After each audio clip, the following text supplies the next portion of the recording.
Olá, minhas queridas amigas, meus queridos amigos do Trino, tudo bem, pessoal? Satisfação enorme estar aqui com vocês uma vez mais.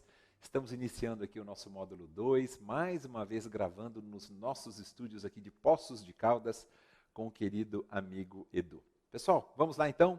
Vocês viram que hoje o tema é bem extenso, né? Temos bastante coisa para falar, a gente não pode perder tempo. Vamos iniciar o tratamento de cumprimento de sentença. Esse nosso encontro é só para falar de cumprimento de sentença. Já vou dar um spoilerzinho, porque o nosso próximo encontro é sobre execução de título extrajudicial, tá bom? Hoje, cumprimento de sentença, no nosso próximo encontro, execução de título extrajudicial, e a gente fecha o pacote processo de execução, né, no sentido lato, combinado?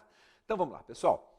Cumprimento de sentença. O que é que nós temos, primeiramente, que eu acho que é importante, né, nós lembrarmos, o que é que nós temos positivado no nosso CPC? Como é que o cumprimento de sentença está positivado ali? É justamente o rol que temos como título desse nosso bate-papo. Nós temos primeiro as disposições gerais, que começam lá no artigo 513, aliás, é um dispositivo importantíssimo, vocês vão entender, e vamos até o 519. Do 520 ao 522, nós temos o cumprimento provisório de sentença que reconheça a exigibilidade do pagamento de quantia certa envolvendo uma determinada obrigação. A gente começa ali no 520 ao 522, cumprimento provisório. Do 523 ao 527, cumprimento definitivo da obrigação, que reconheça, né, uma obrigação de pagamento de quantia certa. No 528 ao 533, cumprimento de sentença também que reconheça a exigibilidade da obrigação de prestar alimentos. 534 e 535, cumprimento de sentença que reconheça a exigibilidade de pagamento de quantia certa contra a Fazenda Pública, dois dispositivos importantíssimos, 534 e 535. E temos, para as obrigações de fazer, de não fazer e de entregar coisa, 536, 537 e 538, tá certo? Então são em cima desses dispositivos que nós vamos fazer esse nosso bate-papo de hoje, tá certo? Então vamos lá, pessoal, começando. Primeira coisa que eu gostaria de tratar aqui rapidamente com vocês. Nós não podemos nos esquecer que nós temos dois meios técnicos para o desenvolvimento da execução no nosso CPC. Nós não temos somente a possibilidade de penhora, né, para garantir o cumprimento de uma determinada obrigação. Nós temos meios que passam pela penhora, mas também passam por outras situações. Eu faria a seguinte divisão. Querem ver? O Edu vai colocar na telinha o nosso primeiro slide, pessoal. Vejam só. Aí está. Muito obrigado, Edu. Nós temos dois meios técnicos para o desenvolvimento da execução. O que nós chamamos de execução por subrogação, que também é chamada de execução direta, e execução por coerção, chamada de execução indireta. Essas duas expressões são extremamente importantes, amigos. Isso já foi perguntado em prova discursiva, para que o candidato pudesse discorrer a respeito desses dois meios técnicos para o desenvolvimento da execução. Utilizaram as expressões execução direta e execução indireta. A direta é execução por subrogação, a indireta é execução por coerção. Então são esses os dois meios que nós temos. Tradicionalmente, o direito brasileiro, isso aí vem desde o CPC de 1939, passando pelo de 73 e agora com o de 2015, o direito brasileiro ele se vale da execução direta, da chamada execução por subrogação. O Estado vence a resistência do executado, substituindo a vontade do executado com a consequente satisfação do direito da outra parte, do exequente. Então, tradicionalmente, é isso que a gente tem, ou seja, nós temos aquelas situações em que, invariavelmente, nós temos o Estado agindo, repito, independentemente da resistência do executado, substituindo a sua vontade com um oficial de justiça que, vamos imaginar, né, ingresse na residência de um determinado devedor e ali procure bens passíveis de penhora. Isso é tradição do direito brasileiro. Penhora, expropriação. Se for para a entrega de uma coisa, apreender a coisa, proceder ao seu depósito. Ou seja, são atos materiais que se praticam independentemente da concordância, da resistência do executado. Isso é tradição no direito brasileiro. É o que nós chamamos, repito, de execução por subrogação, também chamada de execução direta. Mas a gente tem também a execução indireta. A execução por coerção. E quando a gente fala de coerção, minhas queridas amigas e meus queridos amigos, permitam humildemente fazer abrir um pequeno parênteses aqui. Coerção tem um elemento psicológico. Execução por coerção tem um elemento pedagógico, né? É isso que a gente pode afirmar. Porque aqui o Estado juiz, ele não substitui a vontade do devedor, do executado. Pelo contrário. Ele atua de forma a convencer o devedor a cumprir a sua obrigação, com o que será satisfeito o direito do exequente. O juiz atua de forma a pressionar psicologicamente o executado.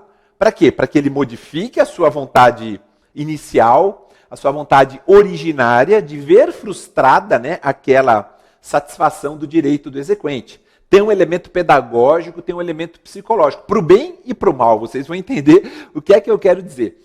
A satisfação, ela decorrerá de vontade da parte, mas não será de maneira alguma espontânea. Então nós temos duas formas de execução indireta, né, de execução por coerção.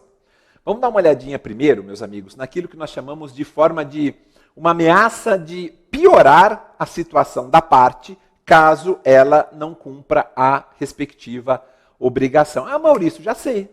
Você vai falar das astraentes, por exemplo, não é? Tem um elemento psicológico. A multa diária é um elemento pedagógico, porque você simplesmente coloca isso para o executado. Olha, se você não cumprir a obrigação, vai ter uma multa diária de tanto. Se você não tirar os dados indevidamente negativados, que estão lá nos órgãos, né, de proteção ao crédito, vai ter uma multa diária X. Ou seja, a gente tem um dado ali como forma de cumprimento da obrigação com cunho pedagógico, com cunho psicológico. Edu, coloca na tela para a gente, por favor. Vamos lá. Muito obrigado, meu amigo. Então, são duas formas de execução indireta. Olha, a primeira, eu falei que era para o bem e para o mal, né? A primeira é uma ameaça de piora. Ameaça de piorar a situação da parte, caso ela não cumpra a obrigação.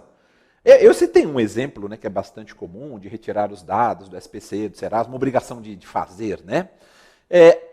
Como ocorre com as astraentes, uma multa aplicável, vamos trazer isso, é claro, para a execução agora, diante do descumprimento da obrigação, ou ainda vejam só, uma outra situação que pode piorar a situação da parte se ela não cumprir a obrigação.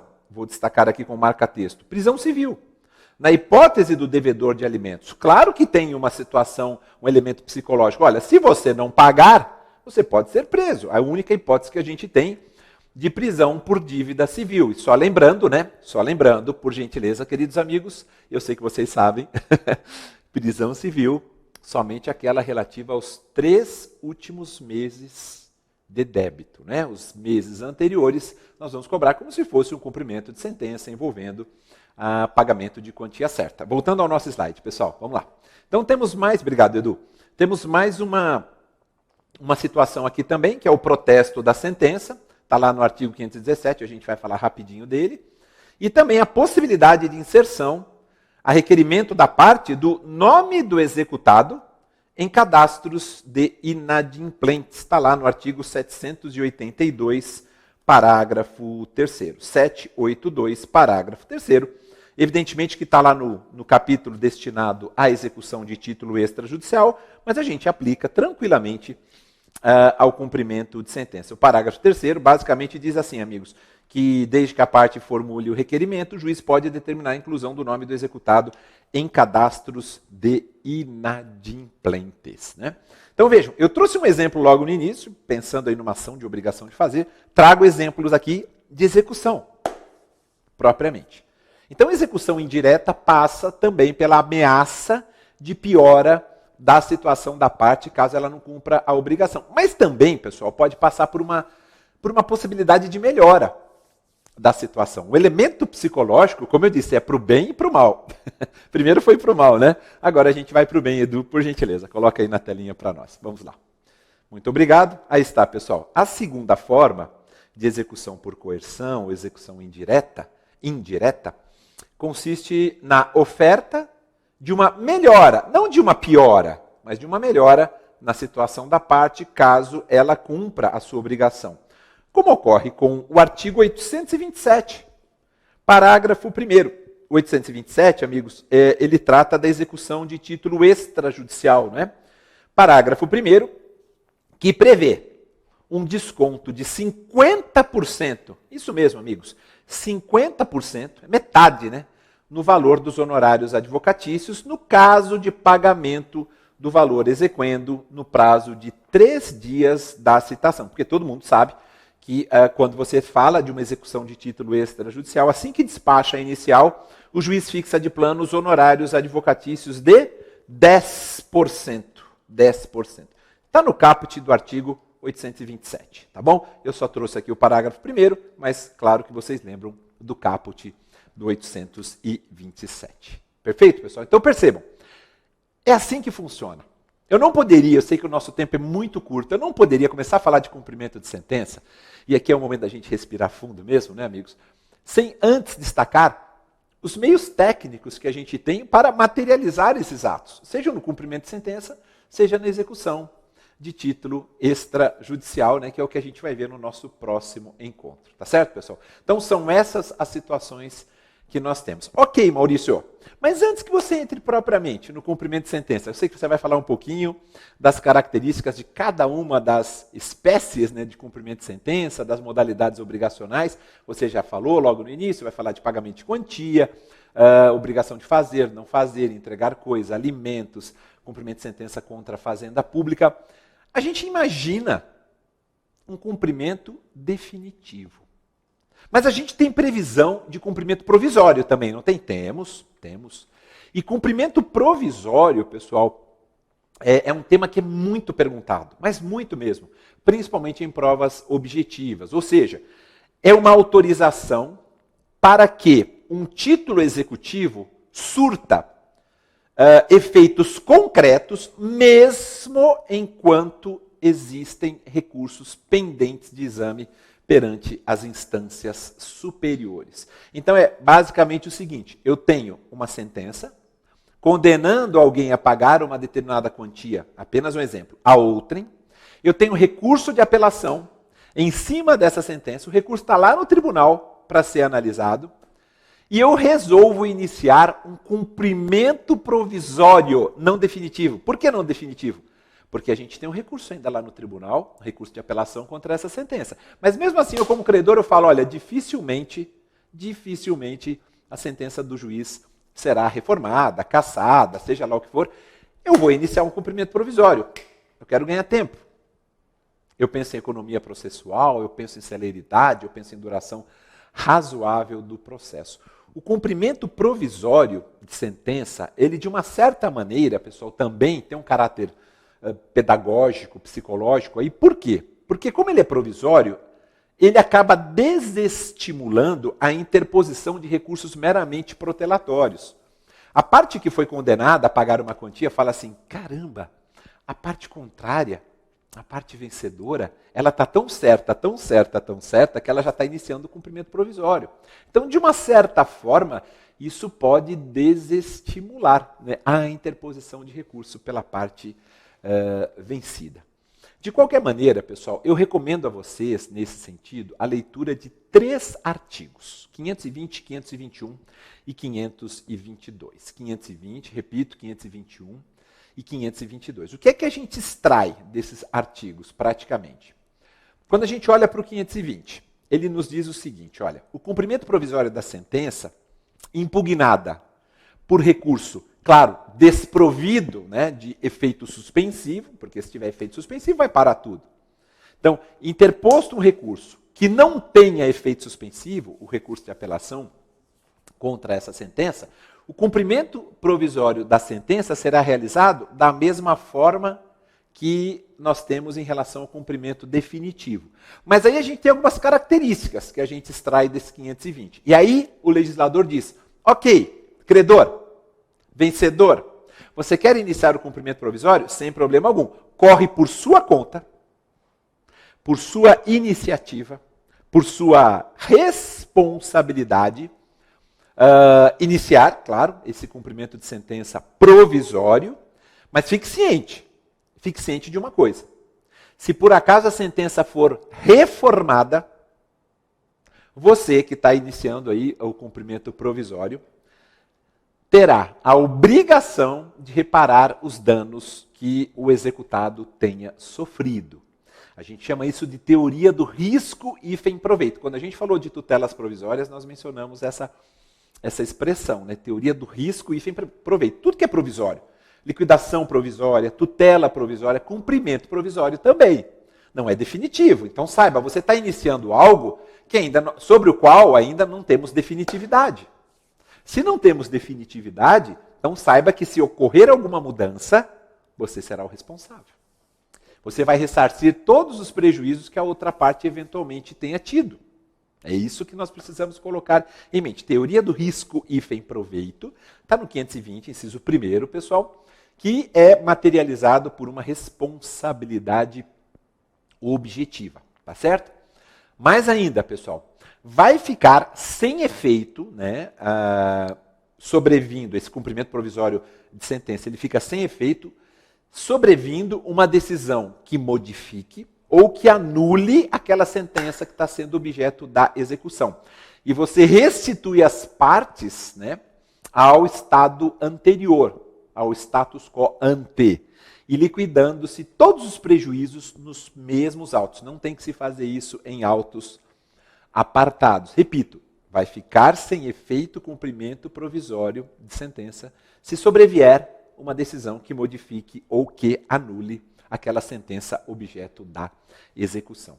Maurício, mas pode ser que o tribunal, em relação a essa sentença, né, objeto de cumprimento provisório, o tribunal entenda por sua modificação ou pela anulação daquela sentença, mas apenas em parte. Né? Somente uma parcela, vamos dizer assim, um capítulo, né, da sentença, a gente já falou isso a respeito. Maravilha! Então, se foi só em relação a uma parte, é somente nesta que ficará sem efeito a execução. A outra não, porque a outra foi efetivamente mantida. Mas o legislador, pessoal, foi um pouco além. E nesse mesmo artigo 520, no inciso 4, ele diz o seguinte, quer ver, Edu, a gente tem um slide só para ele, põe na tela porque isso é importantíssimo para os nossos amigos, por favor. Muito obrigado. Olha só, pessoal, aí está, inciso 4 do 520. O levantamento, como é um cumprimento provisório, né, o levantamento de depósito em dinheiro e a prática de atos que importem transferência de posse ou alienação de propriedade ou de outro direito real, ou dos quais possa resultar um grave dano ao executado. Vejam quantos atos são, pessoal. Todos esses atos dependem de uma garantia, dependem de uma caução. Não tem como ser diferente, pessoal. Uma caução suficiente e uma caução idônea, arbitrada de plano pelo juiz e prestada nos próprios autos. Vejam que importante isso. Por que o legislador se preocupou com isso, pessoal? Se preocupou, por quê? Porque nós temos a possibilidade de modificação da sentença. A gente ainda está falando de provisoriedade, a gente não está falando de definitividade. Então, eu preciso ter um respaldo, eu preciso ter uma garantia. O mesmo ocorre, vocês vão se recordar, quando a gente falou de tutelas provisórias, não é? A gente não sabe o que vai acontecer a posteriori. Olha, o cumprimento provisório está indo tão rápido, que já vai, de repente, acontecer algum ato que implique levantamento de depósito em dinheiro. Então é preciso ter um resguardo. Olha, levanta o dinheiro, mas presta uma caução, porque se a sentença for reformada, se ela for anulada, né, obviamente que esse dinheiro que você vai estar levantando, você estará levantando, ele tem que voltar para outra parte. Então é muito, muito importante que o legislador tenha pensado nessa situação. Agora, essa caução, também o legislador se preocupou, ela pode ser dispensada. Ela pode ser dispensada. E aí a gente vai dar uma olhadinha no artigo 520. Mas como assim, Maurício? Espera aí. Por que dispensada? Por quê? Quais são as razões? Vejam o que é que o legislador pensou e como ele elaborou o artigo 521. Quais são essas situações, querido Edu? Por favor, vamos lá. Muito obrigado, amigo. Aí está, pessoal. A caução prevista no inciso 4, faculdade, amigos, poderá. Não é que ela terá que ser dispensada, ela poderá ser dispensada nos casos em que, olhem só, quais são as situações que nós temos aqui. primeiro, o crédito for de natureza alimentar, independentemente da sua origem. A natureza alimentar do crédito, pessoal, ela pode não decorrer, tá, de relações de parentesco, de união estável, de matrimônio. Vamos pensar aí nos honorários advocatícios, num crédito decorrente de responsabilidade civil. Tá? Por isso essa observação ao final, independentemente de sua origem. Então, é possível dispensar caução quando o crédito se enquadrar como sendo de natureza alimentar. Quando o credor demonstrar uma situação de necessidade, não é? Assim, basicamente, a gente poderia fazer até uma analogia aí, amigos. Basicamente a gente pensar essa situação de necessidade ser aquela mesma que legitima o benefício da assistência judiciária gratuita. Não é? Quando você pede uma assistência judiciária gratuita, olha, a minha situação de necessidade é essa. Então, se você demonstrar, não precisa recolher a caução. Tá certo? E olhem o inciso 3º, pessoal, que foi modificado ainda durante o período de vacácio, tá bom? Pela Lei 13.256, de 4 de fevereiro de 2016, quando pender o agravo do 1042, que é aquele agravo interposto contra a decisão que nega seguimento a um recurso especial ou recurso extraordinário. Por quê, pessoal? Porque, Edu, vem cá só um pouquinho, rapidinho. Obrigado, Edu. Queridos amigos, humildemente, eu só queria dizer uma coisa para vocês. Por que não precisa recolher caução aqui? Se está pendente só o agravo do 1042. Porque a probabilidade, a chance de a sentença não ser modificada é muito grande. Você já está falando em estaria pendente, a análise de um agravo interposto contra um juízo de inadmissibilidade de um respe ou de um restre. Você já está ali nos últimos degraus. Então, assim, a chance é muito grande de que a sentença seja mantida. Se o juiz analisar a situação e verificar que é o caso mesmo, ele fala, opa, peraí, a chance é muito grande, então deixa eu dispensar a caução, né? Porque a gente imagina o quê? O agravo foi interposto porque um respe ou um restre não foi admitido. Se não foi admitido, é porque os pressupostos de admissibilidade recursal, a gente vai ter uma aula só sobre isso, um bate-papo só sobre isso, não foram preenchidos, tá certo? E vejam o inciso 4º. Edu, coloca ele na tela para nós, junto com o parágrafo único. Olha o sistema de precedentes aí, querem ver? Vamos lá, pessoal. Obrigado, Edu. Olha o inciso 4, pessoal, dizendo assim, olha, também poderá ser dispensada a caução nos casos em que a sentença a ser provisoriamente cumprida esteja em consonância com súmula da jurisprudência do Supremo ou do STJ, ou a sentença esteja de acordo com o acórdão proferido no julgamento de casos repetitivos. Amigos, quando a gente fala de julgamento de casos repetitivos, a gente está falando de RDR, a gente está falando de recurso especial repetitivo e recurso extraordinário repetitivo. A gente está falando daquelas situações do 928, do CPC. Então, quer dizer, a sentença ela está de acordo com esses posicionamentos, é muito difícil que ela seja reformada. Então, vamos dispensar a caução. Vocês entenderam, amigos? Eu acho que é bem tranquilo isso, né? E o parágrafo único, para finalizar, a exigência de caução, ela será mantida quando da dispensa possa resultar um manifesto risco de dano grave, de grave dano, de difícil ou de incerta reparação. Achei bem interessante esse parágrafo único também, dizendo, olha, eu quero a caução sim, porque se dispensar a caução, isso pode trazer algum risco de grave dano, de difícil ou de incerta reparação. E tudo isso, amigos, tem a ver com a casuística, o caso concreto em si, a análise que o juiz fará naquela situação. E para finalizarmos o cumprimento provisório, vejam que interessante, né? A gente trabalha com, a gente viu o artigo 520, né, quando a gente falou dele, a gente mencionou assim, olha, é teoria do risco-proveito, né? Responsabilidade objetiva, se acontecer alguma modificação da sentença, as consequências são essas, não é? E aí vem o 521 dizendo assim, olha, mas tudo bem, a gente entende, nós podemos dispensar a caução em determinadas situações, às vezes o crédito é de natureza alimentar, às vezes o credor demonstrou a situação de necessidade, então não vamos exigir caução. Opa, está pendente o agravo em respe ou em restre lá do 1042, a sentença está de acordo com a súmula do Supremo ou do STJ, ou a sentença está de acordo com uma tese fixada no IRDR, a sentença está de acordo com recurso especial, extraordinário, repetitivo, né, que já foram apreciados, a chance de reforma é muito pequena, não é? Opa, são situações, para além daquela do parágrafo único, né, do 521, são situações muito claras. E a gente vai se deparar com isso no dia a dia. E aí, para fechar, o artigo 522, ele traz também uma redação bem interessante, porque ele trabalha com a ideia de autos físicos, né, de autos eletrônicos. Vamos dar uma olhadinha nele, é bem simples, só para a gente fechar essa ideia de cumprimento provisório. Por favor, Edu, por gentileza. Muito obrigado, meu amigo. Olhem só o 522, pessoal, que disciplina o procedimento pelo qual a gente realiza o cumprimento provisório. O procedimento, como é que se faz isso, né? O que você exige do exequente, principalmente quando a gente fala de autos físicos. O cumprimento provisório da sentença vai ser requerido por petição, dirigida ao juízo competente. Aí vem o parágrafo único, com seus respectivos incisos, né? São 5 incisos, salvo engano, dizendo, olha, não sendo eletrônicos os autos, não sendo eletrônicos, a petição será acompanhada de cópias das seguintes peças do processo, cuja autenticidade poderá ser certificada pelo próprio advogado, a responsabilidade é dele, né?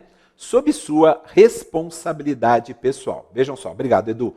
Aí estão, olha, cópia da decisão exequenda, da certidão de interposição do recurso não dotado de efeito suspensivo, evidentemente, né, porque a gente está falando de um cumprimento provisório, as procurações outorgadas pelas partes, tudo isso pensando em autos físicos, decisão de habilitação e, facultativamente, como ocorre com a interposição do agravo de instrumento, né, pessoal?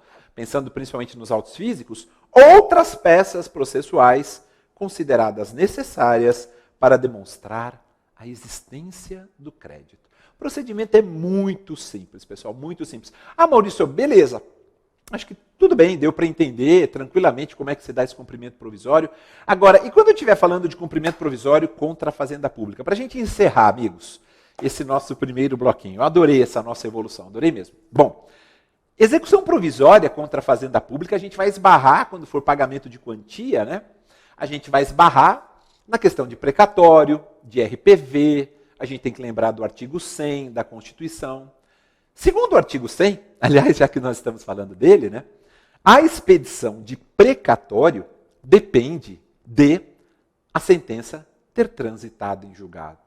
Então, se eu estou falando de cumprimento provisório, não tem precatório a ser expedido. Então, segundo a redação do artigo 100 da Constituição Federal, a expedição de precatório depende de a sentença ter transitada em julgado, passando a jurisprudência a entender que, na hipótese de sentença condenatória de pagamento de quantia certa, não cabe a execução provisória contra a Fazenda Pública. O que o STJ vem admitindo? O STJ admite, excepcionalmente, a expedição de precatório e, consequentemente, o início da execução, ainda que a sentença seja provisória, quando? Quando a gente tiver no caso concreto, uma parcela incontroversa da pretensão do exequente. Pessoal, tem um julgado da Corte Especial que é de 2... Edu, acho que a gente tem até um slide a respeito. Coloca na telinha para nós, por favor. Aí, muito obrigado, Edu. Olha só, o STJ, todavia, vem admitindo a expedição de precatório e, consequentemente, o início da execução, ainda que a sentença seja provisória, quando houver, no caso concreto, o quê? Uma parcela incontroversa da pretensão do exequente. É um julgado da Corte Especial do STJ de 2007. Acho que faz todo sentido. Se a parcela é incontroversa, né, não tem porquê. Se a própria Fazenda Pública veio e falou, olha, eu reconheço esse montante aqui, né, especificamente essa parcela, não o todo, mas essa parcela, não seria nenhum problema a expedição do precatório. Agora, não dependendo da expedição de precatórios, tampouco, quando a gente fala de Fazenda Pública, estando tuteladas, né, as obrigações lá pelo artigo 100, parágrafo 3º da Constituição, as sentenças que contenham obrigação de natureza diversa do pagamento de quantia certa contra a Fazenda Pública poderão ser normalmente objeto de execução provisória. Tá? Uma obrigação de fazer, de não fazer, de entregar, quer dizer, diverso, diferente, da obrigação de pagamento de quantia. Uma última informação, pessoal, prometo que é para a gente fechar. Também não se esqueçam, né, que saindo um pouquinho agora da questão da fazenda, da provisoriedade contra a fazenda pública, artigos 85, parágrafo 1º e 520, parágrafo 2º, 85, parágrafo 1º e 520, parágrafo 2º, entendem que são devidos, acho que vale a pena fazer uma anotaçãozinha, pessoal, muita atenção, são devidos honorários advocatícios no cumprimento de sentença provisória, claro que no definitivo também, né? Mas a gente está falando de provisoriedade, são devidos, né, se nós não tivermos o pagamento pelo executado no prazo de 15 dias de sua intimação para pagar o débito exequendo. Então, temos sim honorários advocatícios no cumprimento provisório. 85, parágrafo 1º, vale a pena, e o 520, parágrafo 2º, tá certo? É isso, meus queridos amigos, terminamos nosso primeiro bloquinho, daqui a pouco a gente volta e aí a gente vai falar um pouquinho de cada uma das modalidades obrigacionais, tá certo? Até já já.